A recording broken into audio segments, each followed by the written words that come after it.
Saludos mis connacionales, hermanos, dentro y fuera de esta hermosa república que se llama Venezuela. Que la paz y el amor de Dios sea con todos y cada uno de vosotros en este maravilloso día, martes 29 de abril del 2025, en mi programa 1231.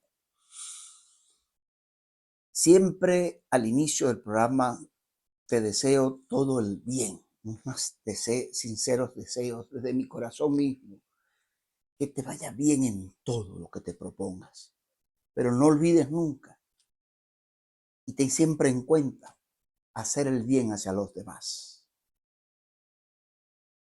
En tiempos de crisis, en tiempos de sistemas no democráticos, por ahí escuché una tertulia entre algunos que decían que la educación había que dejarla después que Venezuela sea liberada. Yo no sé si el grado de preocupación, de desesperación o la situación que viven, no sé, ese tipo de personas los lleva a decir con todo el respeto esos disparates. La educación hay que tenerla en primer lugar, hasta inclusive en sistemas aberrantes que usurpan el poder y oprimen a un pueblo. Hay que tener la educación elevada, porque a eso es lo que ellos persiguen, que no te eduques, que no te formes, que no formes a la juventud. Ese es un error decir ese disparate. La educación hay que mantenerla en primer lugar y comenzar en los hogares, en las familias, para poder sembrar, insertar, llenar al joven, al niño, al joven de valores, de principios. Y solo se logra a través de la formación, de la educación. Que un docente educador gane la miseria que gana hoy en día en Venezuela, pero que no sea parte de sus convicciones, de su compromiso al cual estudió, se formó para formar. En medio de cualquier circunstancia, estar por encima de ellos como esa águila que siempre me acompaña allí en ese recuadro. Ahí llevo siempre el mensaje que envío allí. Así que no vuelvan a decir eso. La educación, hasta en tiempos de dificultades, hay que tenerla en primer lugar para estar listos, para estar preparados, para que esto no vuelva a suceder y para que poder salir de esto y estar preparados para la Venezuela que ha de venir. No esperar a formar para esperar, no es que se libere, es que vamos a esperar a formar. Por amor a Dios, chicos, yo no voy a molestarme, simplemente dejo el mensaje. Hay que educar para que ese que se eduque y se forme sea la base, el pilar fundamental para levantar un país. Esa es la reflexión que dejo. Título del programa de hoy: iguanas llegan a España y a Portugal. Ustedes saben las iguanas a cual me refiero, ¿no? En medio del apagón ese que se dio en el día de ayer, en estos países. Ya vamos a analizarlo. Maduro dice que está en su momento, en su mejor momento político. Para él, ¿no? Vamos a analizarlo. Trump versus la CPI. ¿Quién tiene el derecho? ¿Quién tiene a quién le asiste el derecho en cuanto al derecho internacional privado sobre el tema de la orden de captura?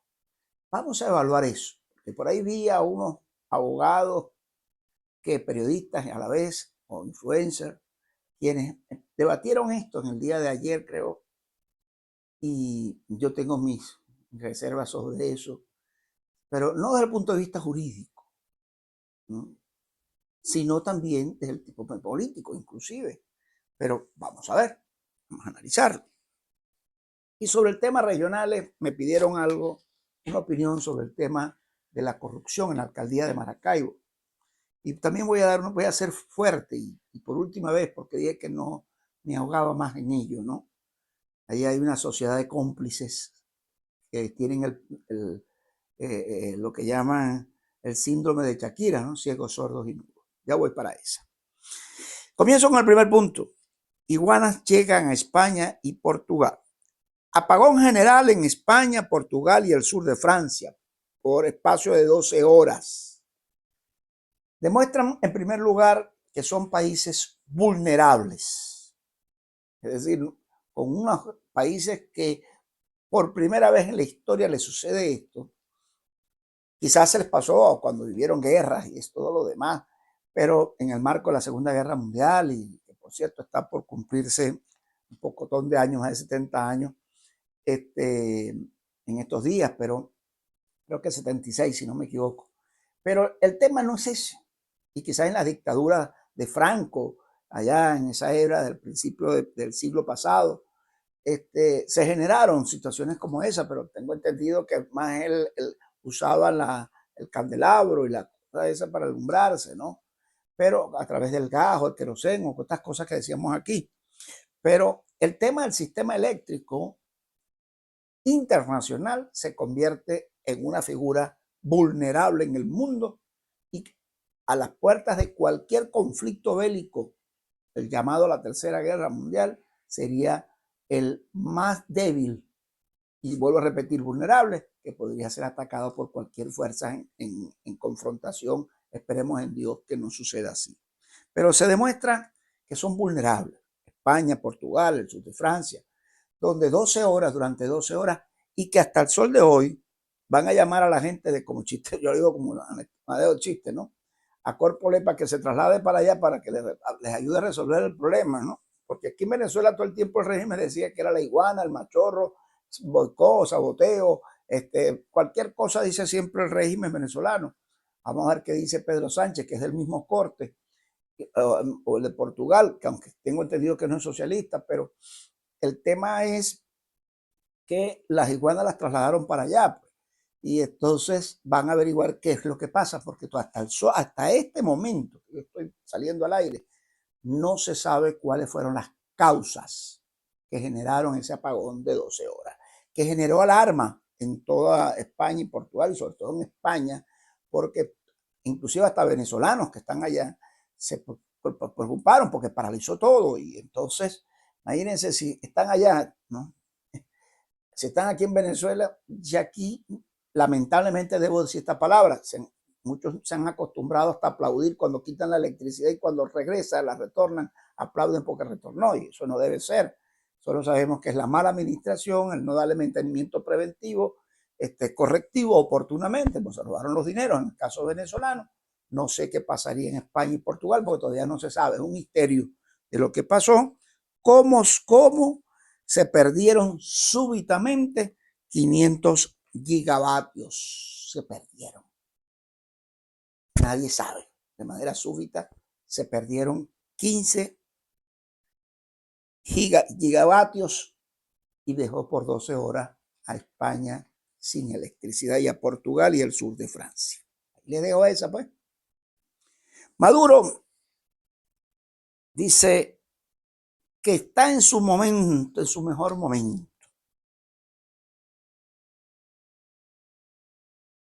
Maduro y yo analizo lo siguiente, ¿no? Sobre Maduro cuando dice eso, como que se le pasa, ¿no? Yo no sé qué es lo que pasa, ¿no? Hacía falta el histórico histórico cuando decían que se habían fumado una lumpia, ¿no? Sobre sobre el fraude y la controvertida usurpación, Maduro se atreve a hablar y opinar de esta manera. Y de paso en un programa televisivo. Y dijo, estamos en nuestro mejor momento político, para él, no para la mayoría de los venezolanos, ni dentro ni fuera de la misma. Lógicamente, con sus secuaces del CNE, del TCJ, de la FAN y el resto de la burocracia, no burocracia, sino burocracia servil que ejecuta sus órdenes. Pues para ellos están viviendo un momento político, ¿no? Tras destrozar la economía del país, crear una crisis humanitaria sin precedentes, encarcelar miles de inocentes que están allí, presos políticos, niños, adolescentes, adultos, viejos de la tercera edad, de todas las edades, pues ellos no respetan eso, mujeres en estado, mujeres con problemas de discapacidad, mujeres con problemas de trastorno de salud, igual que hombres. Ellos no miden eso. Violación plena del derecho humano cometiéndole delitos de lesa humanidad y ellos no miden eso. Cualquiera que opine distinto, corremos los riesgos de caer en las manos de ellos. Y tratados de lo peor, ¿no? Instigación al odio, no sé qué, terrorismo, cualquier cosa que puedan implementar, la hacen, porque aquí pensar distinto es un riesgo totalmente, ¿no? Entonces, impulsar la peor oleada migratoria registrada en la América, en el continente americano y compitiendo con el mundo inclusive, de la historia, oiga bien, y robarse unas elecciones que perdió, bueno, aplastantemente por paliza. Y él está en su mejor momento político. Pero de paso, por si fuera poco, convocando simulacros de votación, como es el caso del 25 de mayo, con el acompañamiento de disque opositores llamados, se hacen llamar pro voto, que fingen amnesia total sobre todo lo anterior que he expuesto y muchas cosas más, porque tengo que meter el problema económico, la crisis, la quiebre de la industria petrolera, etcétera, en el sistema eléctrico nacional, todo eso lo debo meter, pero estos señores que pareciera que ellos no sufren eso, los que se dicen llamar pro voto, el problema del sistema de salud, todo lo demás, que lamenten y se quejan igualito. Pero todavía se dicen llamar pro votos. En la conciencia de esos personeros que se alistan para el 25 de mayo y en las manos ensangrentadas de ellos se hacen cómplices del régimen perverso de Maduro y a este simulacro electoral contra el pueblo venezolano que le va a dar una lección ese día 25 de mayo y no nos llamen abstencionistas, sean irresponsables. Simplemente no vamos a participar porque no vamos a legitimar al régimen de Maduro. Haya ustedes y su conciencia que la justicia divina y la terrenal caiga sobre ustedes, porque ya el repudio de la mayoría de venezolanos lo tiene. Pero como dice el dictador, si así llueve, que no escampe. El que tenga oído, que oiga. Pero a los venezolanos de bien, amantes de la justicia y la libertad, lo que nos interesa es saber por dónde va esto y hacia dónde va y cuál es el camino para salir. Va caminando y va avanzando la salida, las presiones económicas, las presiones, todo lo que se está haciendo como estrategia internacional para poder asfixiarlo. Y dentro de las Fuerzas Armadas, el descontento, claro, tarde, más temprano que tarde, va a haber una implosión completa que va a permitir que ellos mismos se empiecen a jalar las orejas y la fuerza tenga que venir para poder mover a un pueblo que no es que está callado, no es que está silenciado, hay un silencio sabio. Y ese pueblo venezolano, ese glorioso pueblo venezolano, está ministrando el silencio sabio. Ténganlo por seguro que es así. La situación internacional, la situación inclusive del problema migratorio en Estados Unidos, el tema del TPS, de los paroles, del problema del Tren de Aragua, las deportaciones a todos los que tienen que ver con el Tren de Aragua y las hordas delincuenciales, esa parte, ¿no?, bien llevada, mal llevada, con debido proceso, sin debido proceso, como dice Donald Trump, en algún momento nos va a hacer despertar a todos. Porque yo he insistido que el venezolano que está trabajando honradamente con su familia, con todo, allá en los Estados Unidos, producto de la crisis venezolana, yo siempre he dicho, el presidente Donald Trump debe más bien ayudarnos a desalojar a Miraflores y después sí, la garantía de que los venezolanos que van a retornar a Venezuela van a retornar para meter el hombro, para sacar a Venezuela hacia adelante. Es allí. Pero que hay que depurar no solamente de la delincuencia en Estados Unidos, de los venezolanos que fueron exportados para allá. No. Que no es que vengan para acá chavarillas, porque aquí estamos ya casi tranquilos. ¿No? Aquí también tiene que darles el peso de la justicia para que no vengan a echar bromas, como porque cuando se fueron se tranquilizó el país. Casi en la totalidad del país aquí no había robo ya, ni atracos, ni extorsiones, ni secuestros, ni nada por el estilo, porque los pillos se habían ido.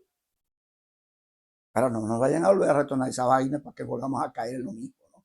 Y por eso se necesita otro sistema político, otro gobierno que realmente piense en la justicia equilibrada como debe ser y se aplique como debe ser, sin con toda la imparcialidad del mundo, pero ilegal como debe ser, con debidos procesos, cosas que no se respetan hasta ahora. ¿Y por qué estoy tocando este tema? Porque vi una diatriba entre unos amigos que tienen un programa sobre el tema de las órdenes, posibles órdenes de captura a Nicolás Maduro Moro por parte de que si Donald Trump podía emitir una orden de captura, y yo por eso lo llamé Trump versus la CPI. Todos sabemos que la CPI es la Corte Penal Internacional quien tiene no solamente jurisdicción sobre un país como el nuestro, y tiene la capacidad de emitir órdenes de captura, como lo ha hecho con otros personeros en el mundo. Y sabemos muy bien que el derecho internacional privado pues genera que haya un principio de respeto en cuanto a la reciprocidad entre gobiernos, pero donde tú ves una dictadura donde se violan los derechos humanos, que no se respeta el debido proceso, tú no puedes venir a avalar que haya que respetar el derecho internacional privado contra quien está haciendo desastres en un país que afecta a la región completa y no solamente al país de origen. Eso es lo que deberían haber ustedes analizado y pensado también, ¿no? No, que si Donald Trump a él le entregan a Maduro por el tema de las recompensas que están pidiendo sobre Maduro, pues no importa, ¿no? Es que no se puede violar el debido proceso. No, momentico, chico. Yo creo que debe haber un pequeño plurón, ¿vale? No me hables de debido proceso sobre una persona que está violando todo constantemente. E inventan causas, inventan de todo para poder apresar y poner preso a alguien, ¿no? Y secuestrarlo de manera forzosa, que van, repito, que no les importa entrar a una casa y llevarse a los padres, a las esposas, a los hijos, que no tienen nada que ver con la figura que pudiera estar pensando distinto, pero por represión, por presión, violan todo ello. Tú me vas a decir que el régimen merece que le lleven el debido proceso a la causa que Maduro, porque no le han todavía imputado nada.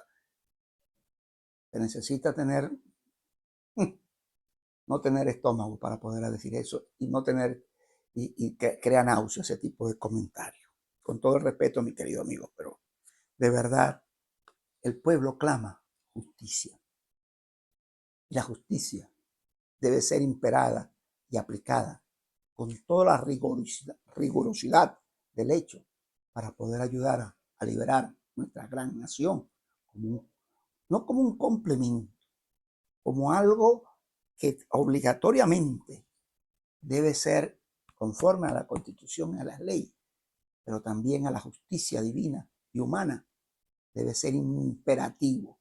Y Venezuela y los venezolanos lo requerimos, lo solicitamos. Qué mejor peso de la justicia y del clamor de la legalidad y la justicia que eso. Un pueblo que gime y clama que haya y se aplique lo que haya que aplicarse para poder estar libre de esta desgracia. Ahí los dejo. Y no es odio, es justicia. Sobre el tema regional. En la alcaldía, yo había dicho que no iba a tocar más el tema de la alcaldía de Maracaibo en esos aspectos. El alcalde encargado, Adrián Romero, viene cumpliendo unas funciones, está entregado en la calle, tratando de ejercer y cumplir con sus actividades y sus funciones. Yo lo he felicitado en muchas de ellas, pero sigue el tema de la corrupción. He solicitado que investiguen al tema de algunas instituciones donde tienen contratos cerrados con empresas privadas con sobreprecios sobre el suministro de materiales, pero con nombres, apellidos. He hecho llegar eso. Pero desde la presidencia de la Cámara Municipal, sus concejales, ¿cómo? De igual forma, al lado del alcalde encargado y bueno, ya no sabemos a qué organización política pertenece, ¿no? Porque ahorita están cerrados, ¿no? Pues divididos, no sé, pues no hay manera de que entiendan. Y no es que ha abandonado la lucha contra la corrupción, no, sino que siento pena ajena cuando se hacen los ciegos, sordos y mudos. Todo es, y se van a las comunidades a abrazarse, a saludar gente, cuando esto les está pesando duramente, cuando cargan el saco de la corrupción, de la mentira y la falsedad. Tarde o temprano, la justicia llega. Credibilidad ya no tiene, pero la justicia los va a alcanzar. Eso es lo que quiero decir y lo máximo que puedo decir. Sobre el tema, que una aclaratoria, me vienen diciendo que por qué yo ataco a Rosales pero no ataco a Luis Caldera. Yo lo he dicho muchas veces. A Rosales, por su doble juego que tiene con el régimen, y deja de ser sincero, que es el mejor gobernador porque arregla calles, porque arregla hospitales, porque le pinta escuelas, porque eso es cumple con la misión que tiene que cumplir un gobernador. Pero él no ha salido a defender en ningún momento ni a reclamar el problema eléctrico en el Zulia, nunca ha salido a reclamar el problema hídrico en el Zulia, se queda callado. Lo que tenga que ser para atacar al régimen a nivel nacional, él se queda callado, complaciente, silente. Nunca has oído hablar de los presos políticos. Él tiene presos políticos de su propia organización o de gente que empleaba de él. Y él no ha salido a la defensa de ninguno de ellos. Y él no ha salido a la defensa del 28 de julio y los resultados. Poco colaboró inclusive ni en las primarias ni mucho menos en el proceso electoral. Esas cosas no se pueden apagar porque el Zulia no solamente es Zulia, el Zulia es parte de Venezuela. Si fuéramos independientes de carajo, pero somos totalmente parte de Venezuela y formamos parte de Venezuela. Y es Venezuela al que queremos liberar, es Venezuela toda. Porque tanto gobernadores del chavismo como estos llamados falsos opositores se han prestado a la componenda, y los que son supuestamente candidatos están prestados a olvidarse de todo lo que narré hace ratico para participar en un simulacro electoral. Luis Caldera, todos sabemos que una nefasta gestión en el municipio Mara, como alcalde, 20 años allá. ¿Qué puede prestar? ¿El que puede ofrecer una gobernación? Nada. Ha demostrado el chavismo que en la gobernación o en las gobernaciones, pero incluyendo al Zulia, lo que hacen es destruir una región. El Omar Prieto, el mismo Arias Cárdenas, eso es lo que han hecho, es destruir una región y no ha progresado en nada. Luis Caldera no es la excepción, y Luis Caldera es candidato para poder proteger un tema de carteles, no para resolver el problema de la crisis que tenemos en el Zulia, pero igual son los candidatos de ambos casos en otras gobernaciones que no tienen ni siquiera el perfil y son contados con los dedos de la mano, y me sobran inclusive una que otra gobernación, inclusive en manos del chavismo, que ha mejorado sus condiciones en sus regiones, que han barnizado y pintado más o menos. Pero la crisis social, económica, de seguridad, de la misma crisis política no ha sido resuelta en el país. Y no es por las gobernaciones que la van a resolver. El problema es que hay que ir por la causa principal para poder entonces ir a un proceso verdaderamente democrático y de un nuevo liderazgo que se pueda presentar en estas regiones para poder entonces sacar la Venezuela que queremos hacia adelante. Si así no es entendido, lo estoy diciendo con toda la pausa y la calma del mundo, lo siento. La culpa, digo así desde la palabra de Dios, la culpabilidad del hombre, porque la ira de Dios se revela desde el cielo contra toda impiedad e injusticia de los hombres que detienen con injusticia la verdad. Estoy hablando de Romanos, capítulo 1, versículo 18 en adelante, porque lo que de Dios se conoce le es manifiesto, pues Dios se lo manifestó, porque las cosas invisibles de él y su eterno poder y deidad se hacen claramente visibles desde la creación del mundo, siendo entendidas por medio de las cosas hechas, de modo que no tienen excusa. ¿Estamos claros? recuerda que si Dios es con nosotros, ¿quién en contra? Hasta mi próxima entrega. No te pierdas el programa de mañana miércoles.